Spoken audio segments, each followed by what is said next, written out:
Joining me today are other members of the team. As Eric mentioned, Nancy was identified, but Dr. Salim Sheikh has been involved with this effort since the beginning. Dr. Elvis Benby joined the team a couple years ago. All of us have been jointly working on this project over the last 6 months to kind of take another fresher look at what might be happening in the staging area now that the location and overall design of that has changed. I've got a number of slides here, and I recognize this is probably not the best medium by which to go through a lot of stuff, but I know that there are some people here that are new to the committee, others that have not seen this material for quite some time, and that we have really pulled together quite a wide range of materials that go into this analysis. So the first part of the presentation, I'd like to kind of bring everybody up to speed, and then the second half, we'll take a little bit deeper dive into what some of the things that we're finding from this study. So just to bring everybody up to speed, we had a pretty narrow scope. We're looking at how temporary water storage in the staging area would affect planting delays. And we're looking at that from basically three different perspectives. One is how likely or how frequent could producers expect to experience planting delays if the staging area is activated or used? If they do incur a planting delay, what are the revenue losses associated with that? That would be the magnitude. And then the geography, knowing that not all of the lands within the staging area are affected equally with every flood. One of the takeaways we found with our previous work was that we kind of got a much better understanding of how the flooding process matches up to regional planting, and that I think really helped the dialogue move forward.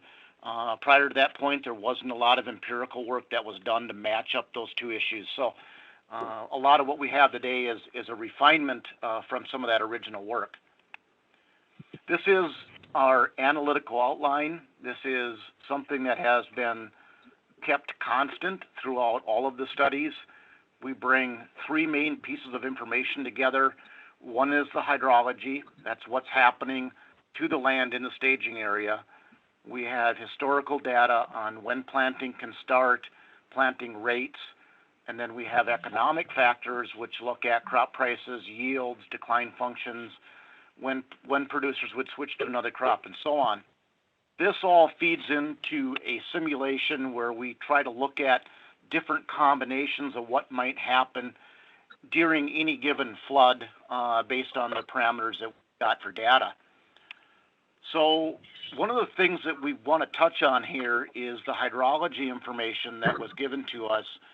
I think is very helpful, and it reveals a lot about what we're working with in terms of the actual physical effects that are taking place on the land. What we did with that data is we placed it into a timeline, because from that data we know the day when the staging area is activated. We can measure how long it takes for the water to leave that land, and then we can add in a dry down period, and then after that dry down period we then have a date where we can either begin planting or we have to wait for regional planting to start. We used two dry down periods in this study, a 10-day period and a 14-day period. In our previous work, we only looked at a 10-day period. Now, the nice thing about this information that you see here is we have it for the without diversion condition.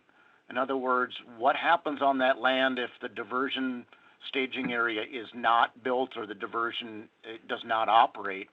And then we have that same thing for the conditions with the diversion. So what that tells us then is we can identify a bunch of different conditions that occur on those lands for the different flood sizes that we have hydrology data information for.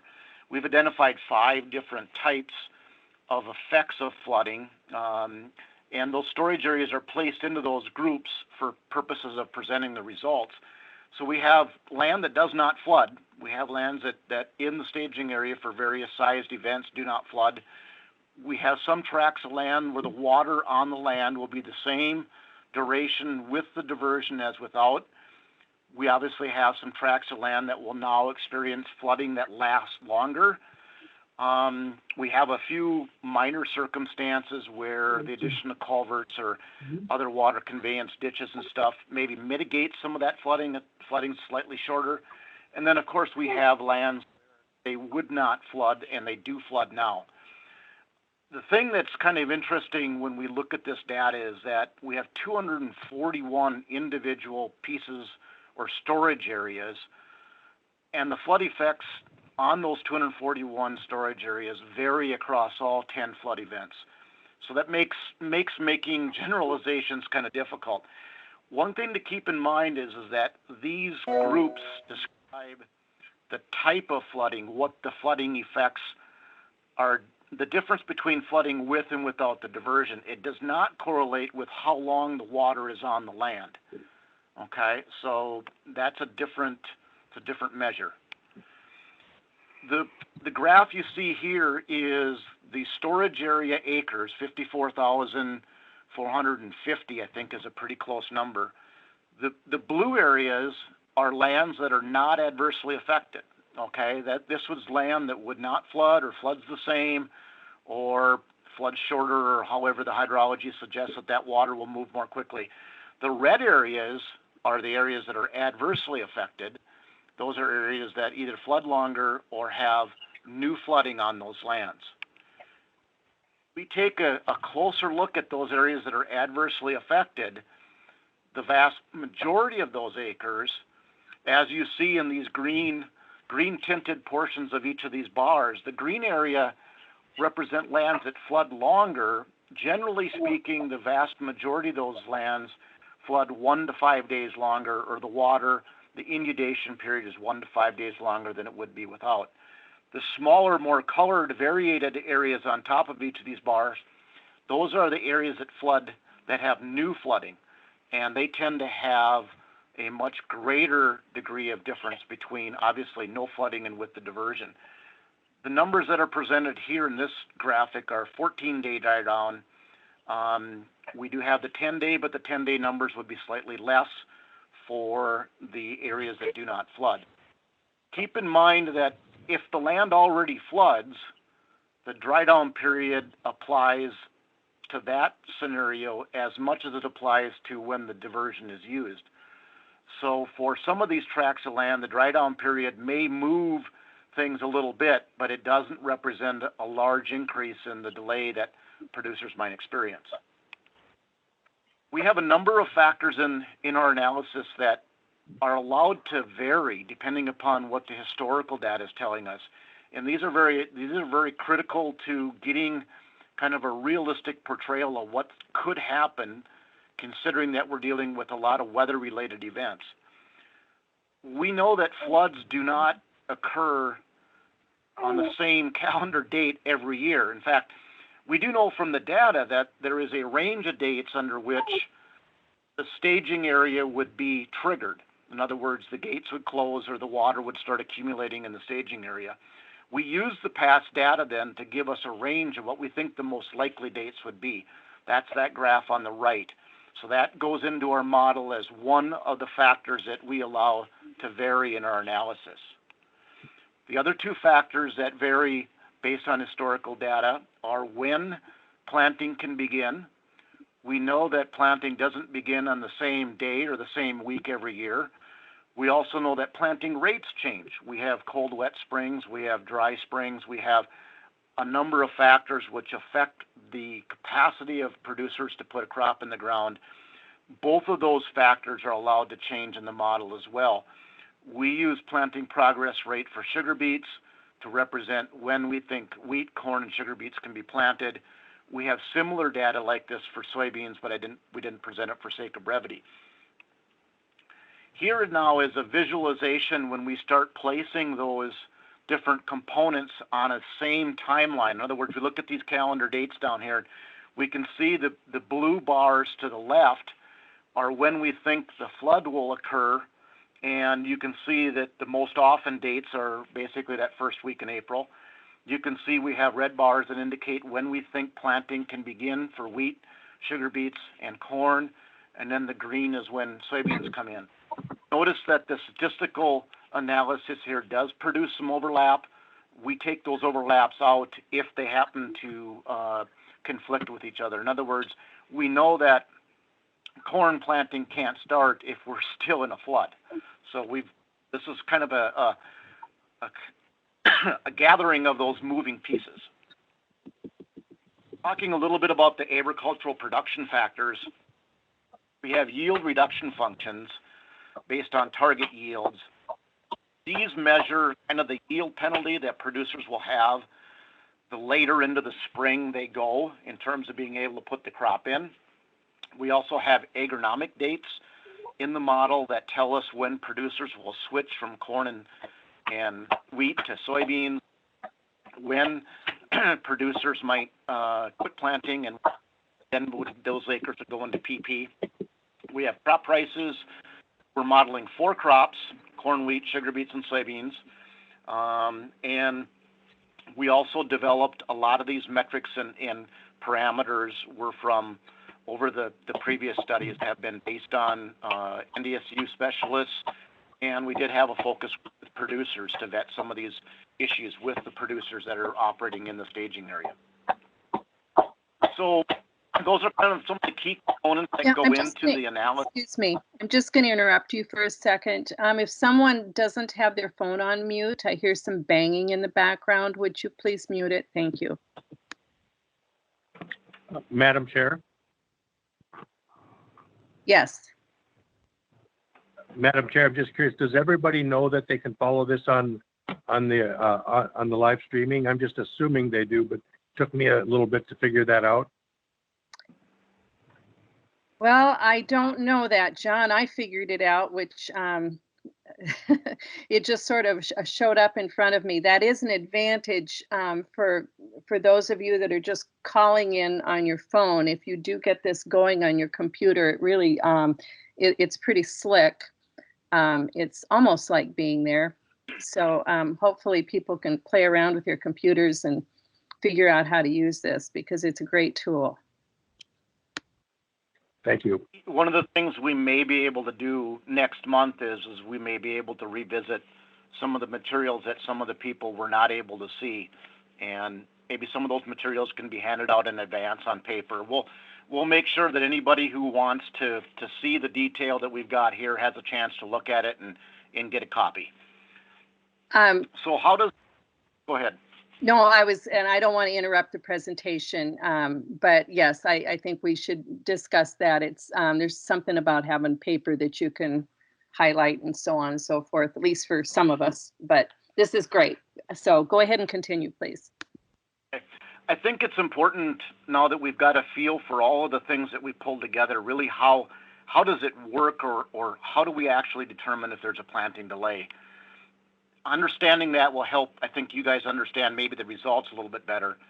So I've got 2 examples presented here, just conceptually, that we have a flood start that's modeled. Those are in the far left in the blue.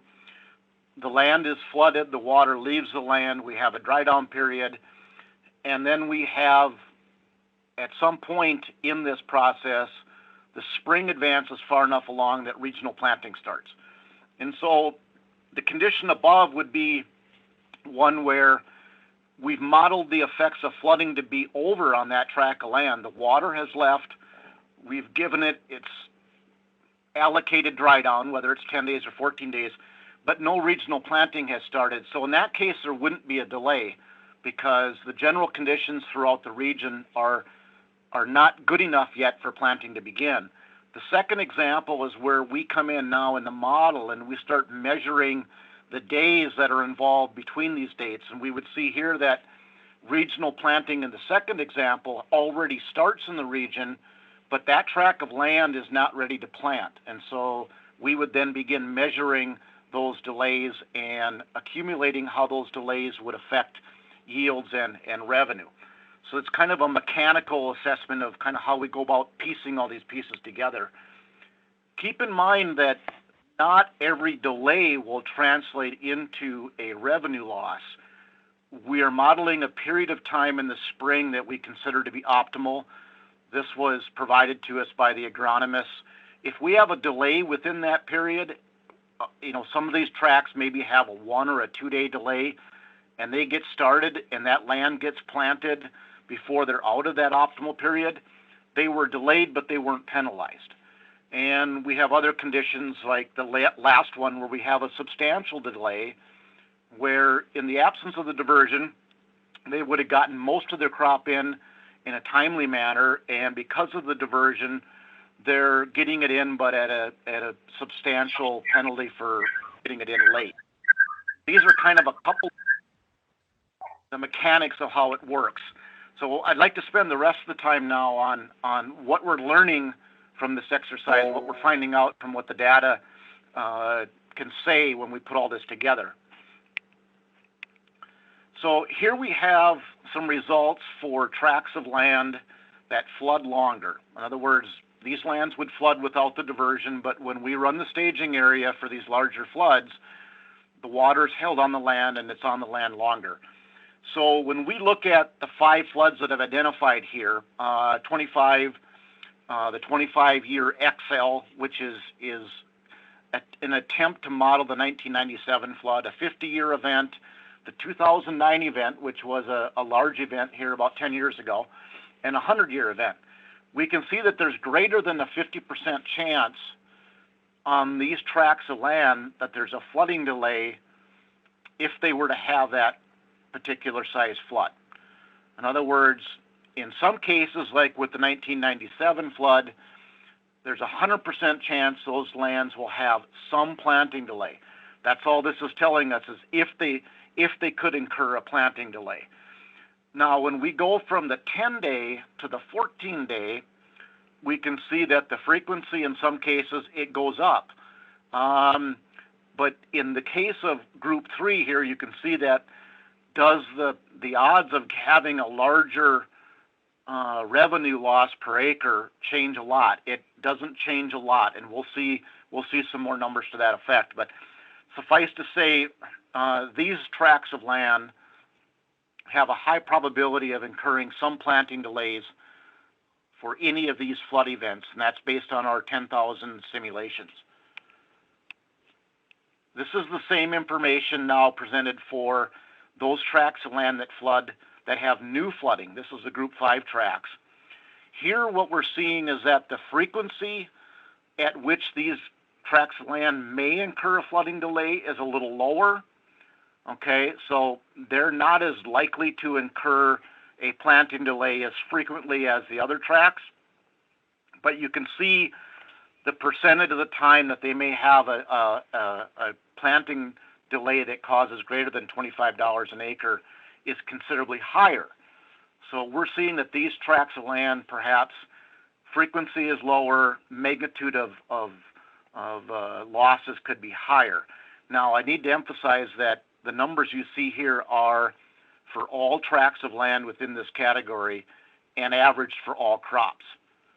So keep that in mind, that when we say that there's a chance of a planting delay, we're not implying that all 4 crops would be delayed. It's just that there may be one crop that ends up with a delay, and that's counted as one chance in the way that this data is gathered.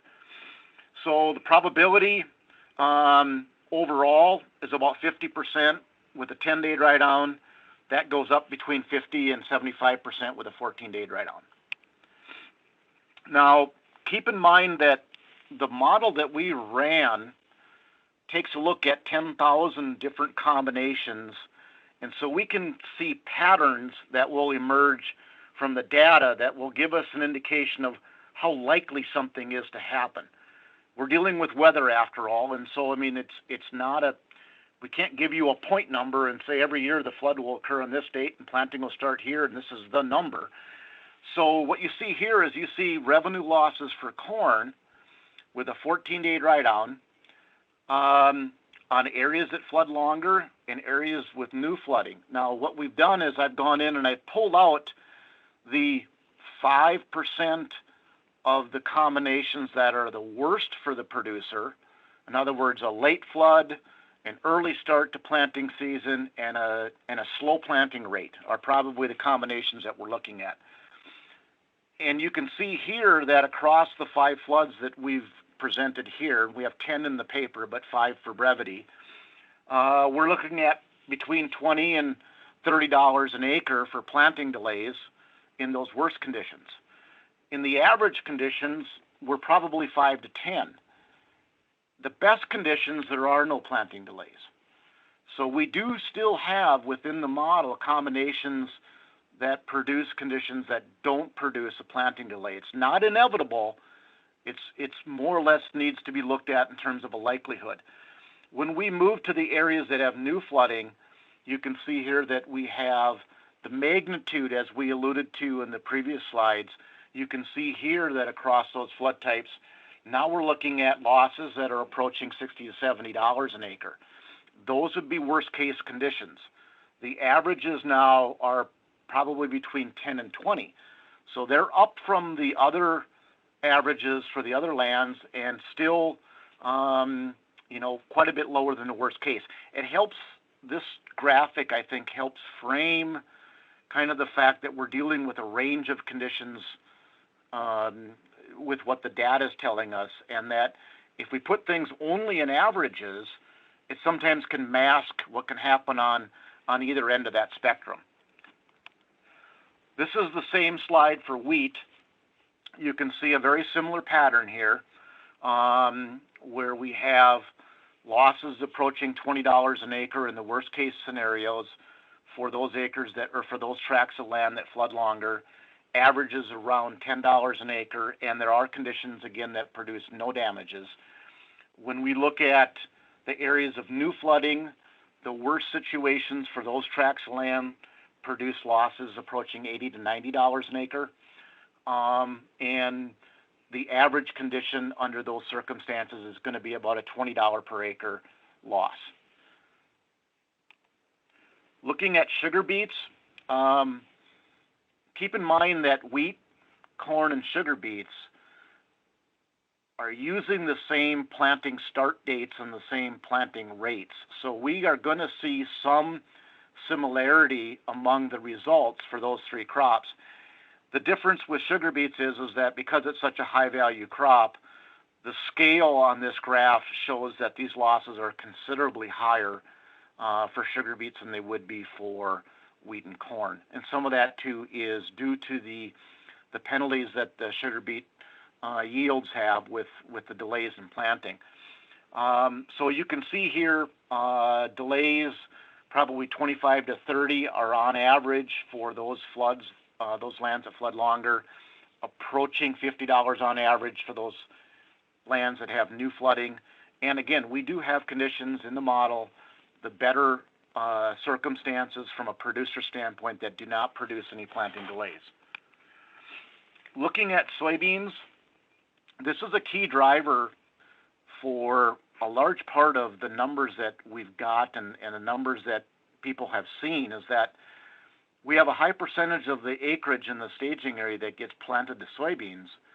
But what we're finding is that the effects of flooding on those tracts of land within the staging area are largely gone well before regional planting for soybean starts. So it stands to reason that we're not seeing much delays with soybeans. And the rationale here is if we have a flood that starts in April, the water's off the land on the 15th, and we give it another 10 days, that's the 25th. If we go to the end of the month, it's April 30th. That's 30-some days from when the activation of the staging area began. We seldom start planting soybeans at that point in time. So if we go to the middle of May and soybean planting starts, but soybean planting is delayed at that point, we can't attribute any delays at that stage of the planting cycle to what the diversion does. So, I mean, there's quite a bit of the averaging that we see takes into account that 50% of the acres probably have little or no planting delays. So, getting into the sensitivity of the dry down, we had the chance with this study to look specifically at two dry down periods.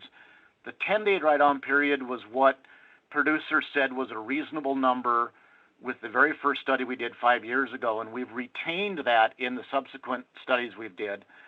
This time around, we wanted to look and see, increasing that dry down period, does that make a big effect on the frequency and the magnitude of planting delays?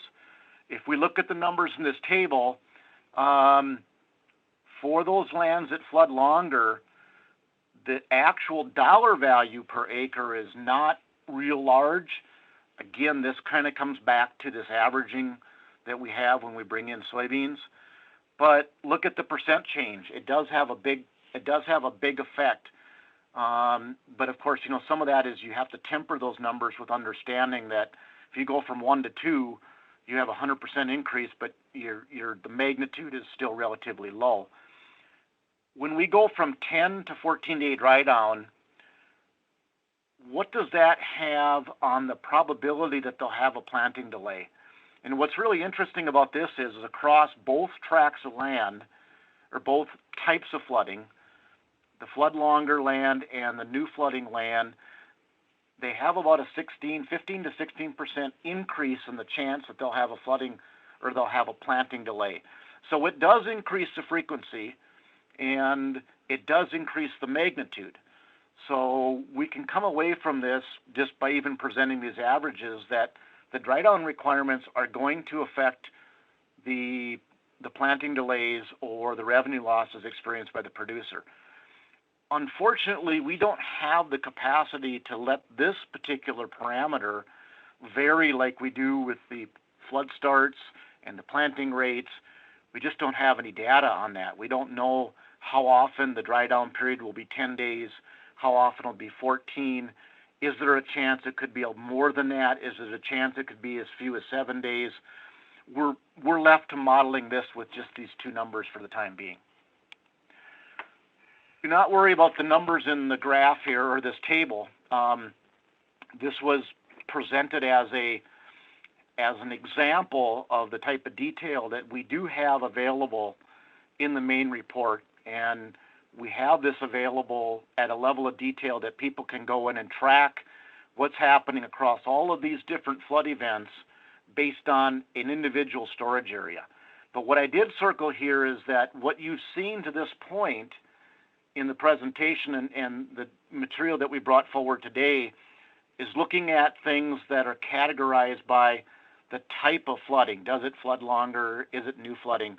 We also have all of this information delineated in the main report based on the difference in total days, which in some cases is going to be a much more meaningful number for the producers. So if the producer realizes that in their storage area it looks like the delay is going to be 16 to 20 days, we have how often the model will tell them that they'll have a loss of a certain size. We have that broken out by crop. There's an extensive amount of data that will be available in that report that will serve as a resource for not only the land committee but the appraisal people and the producers as well. So I'm kind of going to move to the conclusions a little bit here. What is the fundamental factor that's driving what we're seeing with the economic results? And this was something that we brought forward with the previous studies we did, and that is when we look at the data, we look at when the floods occur and we bring in the hydrology data, and then we look at the crop progress data and we figure out when does that happen. The period when the effects of flooding are largely gone, and that includes the dry down period, and when regional plantings start are very closely aligned, meaning that we're right about exactly overlapping. So what does that mean? That means that if we move this dry down period a couple days one way or the other, we move in and out of planting delays. And subtle shifts in when the crop can be planted and when the crop isn't planted will either produce no delays or will produce delays. So we have a high frequency, and that's because these two periods are very similar. If we had a condition where the effects of flooding are gone, and let's say the floods all of a sudden for some unforeseen reason are over with at the end of March, and it's still cold enough we can't plant, we'd have a different set of conclusions because it would take a much more adverse set of conditions to produce planting delays. But this is one of the key fundamental factors that's driving the results. And as long as the hydrology that's being provided, the best hydrology that's available, when we measure this on a timeline and we measure when planting is start, if those factors don't fundamentally change, we're going to come up with similar conclusions as this issue is continually discussed. So some additional observations that you guys can think about. The hydrology data, which is the best information available right now on what is going to happen on those lands. There's a substantial amount of acreage in these flood events within the staging area that are not adversely affected. That's the hydrology data that's telling us that. Of those acres that are affected, the majority of those acres are affected by 1 to 5 days. So we're not seeing huge delays between when those lands could be planted if the diversion wasn't used and when those lands could be planted when the diversion is used. Some storage tracts will have substantial adverse effects. Some of that gets masked in the averaging, but suffice to say we have all that detail in the main report so that those specifics do not have to get overlooked.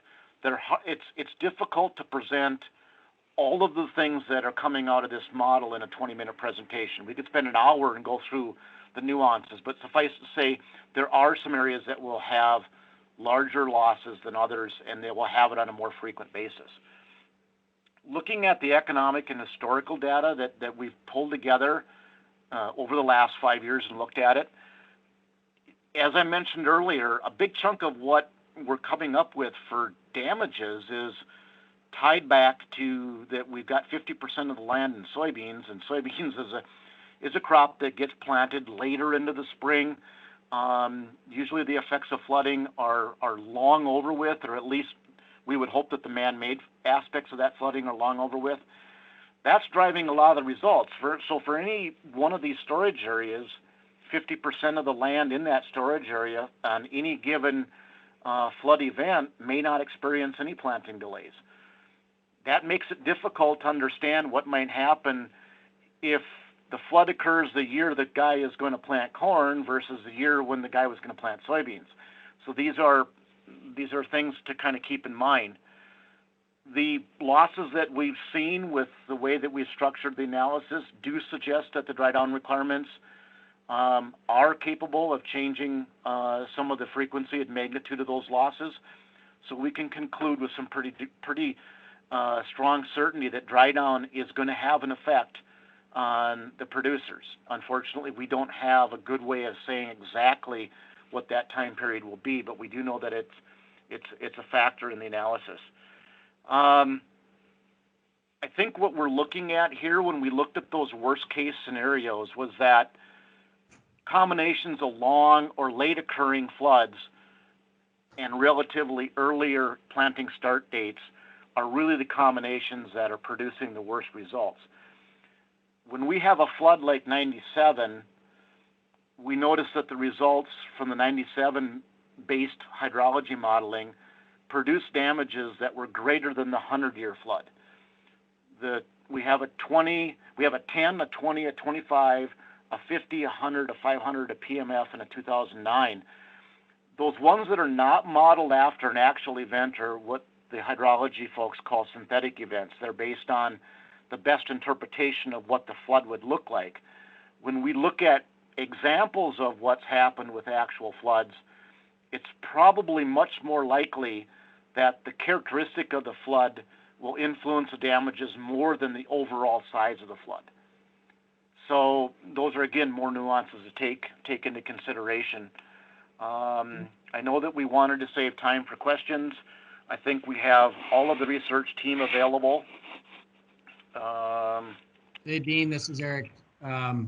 Thanks for your presentation. I'm going to move this along here. We're going to be running short of time. We have a hard stop at 4 o'clock for everybody's awareness. Okay. Probably short on time, and I know some of you have the screen up and you can see the slides, some of you don't. I did email this out, and we will make sure it's up on the project website as well for everybody to read. And as I mentioned earlier, next month we will have, I guess what I'm planning is to have an NDSU group come in and talk about the prevent plant model and analysis that they've done. And so between now and then, if the committee members have questions or comments on this, certainly jot those down and maybe we can address those and maybe carve out a little bit more time next month.